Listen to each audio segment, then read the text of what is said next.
Video अच्छा लगे तो एक लाइक करके चैनल को सब्सक्राइब जरूर कर दे। धन्यवाद। भगवान राम की बहन शांता के जीवन का सच। रामायण की कहानी कई युगों से सभी लोग सुनते, देखते एवं पढ़ते आ रहे हैं, जिसमें हमने राम और उनके भाइयों के प्रेम के बारे में विस्तार से जाना, लेकिन हमने राम की बहन शांता के बारे में बहुत कम सुना है, या कहे कि सुना ही नहीं है। आज हम आपको शांता के बारे में बताएंगे, और अब आप जाने राम की बहन शांता के बारे में। कौन थी शांता और क्यों उनका उल्लेखन नहीं है, और किस कारण उनका त्याग किए गया। महाराज दशरथ एवं रानी कौशल्या अयोध्या के राजा रानी थे। महाराज दशरथ की दो अन्य रानियां भी थी, जिनके नाम कैकेयी और सुमित्रा थे।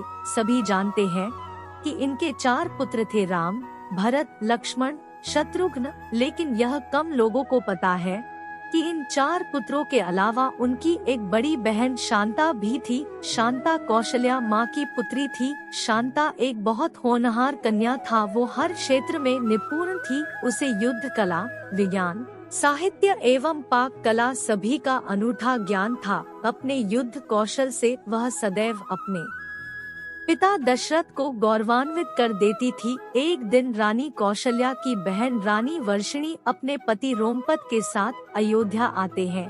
राजा रोमपद अंग देश के राजा थे। उनकी कोई संतान नहीं थी। एक समय जब सभी परिवारजन बैठकर बातें कर रहे थे, तब वर्षिणी का ध्यान राजकुमारी शांता की तरफ पड़ा और वे उनकी गतिविधि एवं शालीनता को देखकर प्रभावित हो गई और करुण शब्दों में यह कहने लगी कि अगर उनके नसीब में संतान हो तो शांता के समान सुशील हो। उनकी यह बात सुनकर राजा दशरथ उन्हें अपनी शांता गोद देने का वचन दे बैठते हैं। रघुकुल की रीत, प्राण जाई पर वचन न जाई के अनुसार राजा दशरथ एवं माता कौशल्या को अपनी पुत्री अंग देश के राजा रोमपद एवं रानी वर्षिणी को गोद देनी पड़ती है। इस प्रकार शांता अंगदेश की राजकुमारी बन जाती है।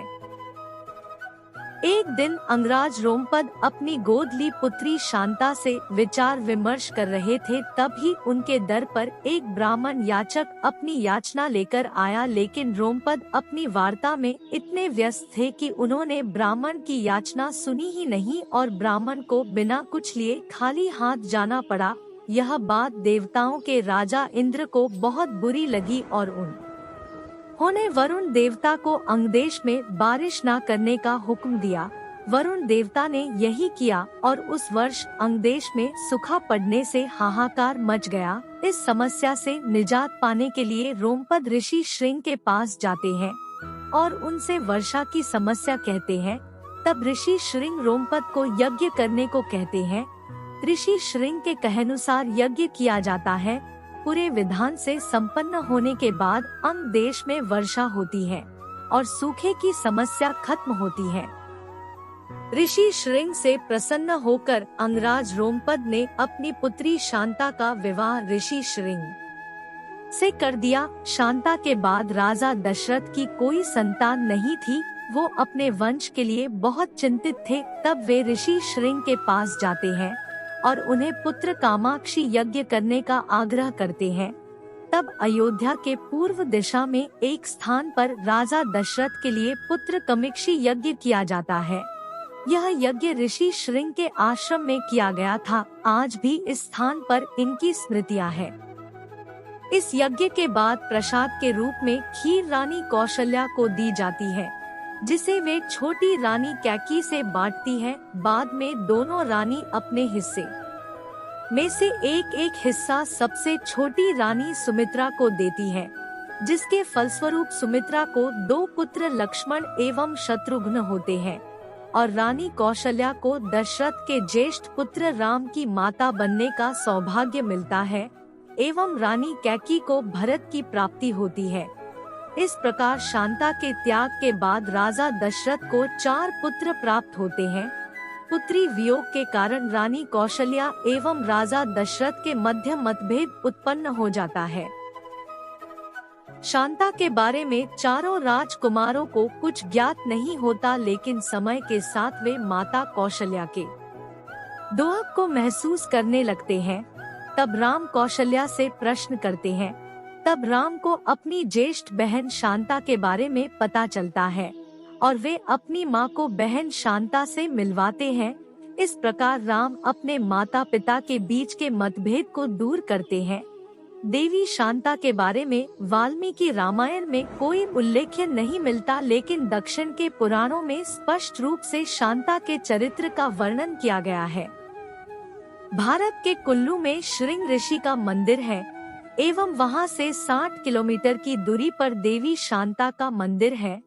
यह भी कहा जाता है कि राजा दशरथ ने पुत्र प्राप्ति के लिए देवी शांता का त्याग किया था। वैसे तो देवी शांता एक परिपूर्ण राजकुमारी थी, लेकिन बेटी होने के कारण उनसे वंश वृद्धि एवं राजकार्य पूरा नहीं हो सकता था, इसलिए राजा दशरथ को उनका परित्याग करना पड़ा। इस प्रकार जब चारों भाई अपनी बहन शांता से मिलते हैं तो वे अपने भाइयों से अपने त्याग का फल मांगती हैं और उन्हें सदैव साथ रहने का वचन लेती है।